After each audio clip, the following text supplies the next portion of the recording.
जब आप इलेक्शन में वोट देने के लिए जाओगे तो आपको कुछ बातों का ध्यान रखना है। सबसे पहले आपको अपना कैंडिडेट चूज करना है। ये आपको वोट देने जाने से पहले सेलेक्ट करना होगा कि आपके एरिया में जो कैंडिडेट जो है इस वोट में इलेक्टेड हुआ है, खड़ा हुआ है। तो आपको सबसे पहले ये डिसाइड करना है कि आप अपना कौन से कैंडिडेट को इस बार अपना कीमती वोट देने वाले हो।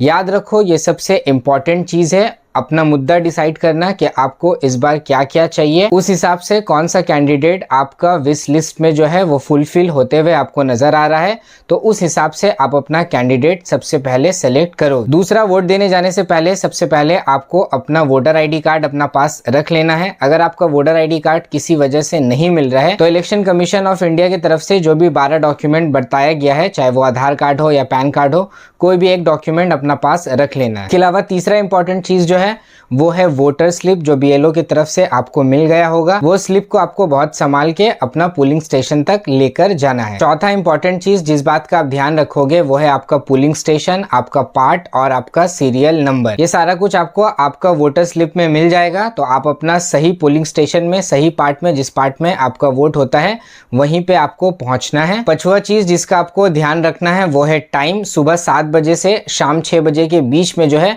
आपको किसी भी वक्त जाकर वोट करना है। ना ही सुबह 7 बजे से पहले जाना है और ना ही शाम को 6 बजे के बाद जाना है। छठा चीज जो आपको ध्यान में रखना है कि जितना भी इलेक्ट्रॉनिक सामान है वो पोलिंग स्टेशन में मना है। चाहे वो आपका फोन हो, चाहे वो आपका हेडफोन हो, ब्लूटूथ हो, ये सारा कुछ मना है। तो इसमें से कोई भी चीज जो है वो आपको अपना पोलिंग स्टेशन में लेकर नहीं जाना है। सातवां चीज जो आपको वोट देते वक्त ध्यान रखना है वो है आपका रूल और डिसिप्लिन। जितना भी इलेक्शन कमीशन ऑफ इंडिया की तरफ से रूल या रेगुलेशन बताया गया है, जितना भी आपका डिसिप्लिन को बताया गया है, वो सबको आपको मेंटेन और फॉलो करते हुए चलना है। जैसे जब आप अपना पोलिंग स्टेशन में जाओगे तो आपका आईडी मांगेगा देखने के लिए, तो आपको दिखाना पड़ेगा। आपको चुपचाप जो है वो लाइन में भी लगना पड़ेगा। इसके अलावा जब आपका आइडेंटिटी चेक होगा, उसके बाद आपका वोटिंग लिस्ट में आपका नाम चेक होगा, आपको साइन करना बोला जाएगा, आपका हाथ में इंक लगाना बोला जाएगा। सारा रूल और रेगुलेशन को जो है आपको फॉलो करते हुए ईवीएम तक पहुंचना है।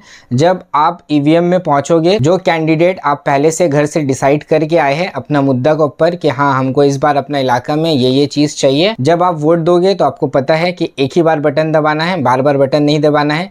जैसे आप एक बार बटन दबाओगे वहां पे बीप का आवाज होगा। तो ये बात ध्यान रख लेना है कि जिस सिंबल में आप वोट दिए हो वही सिंबल जो है वहां पे मशीन में दिखा रहा है या फिर नहीं। तो वोट देने में किसी भी तरह का दिक्कत या प्रॉब्लम हो तो वहां पे आपका पोलिंग ऑफिसर रहेगा, आपको उसको जाकर बताना है।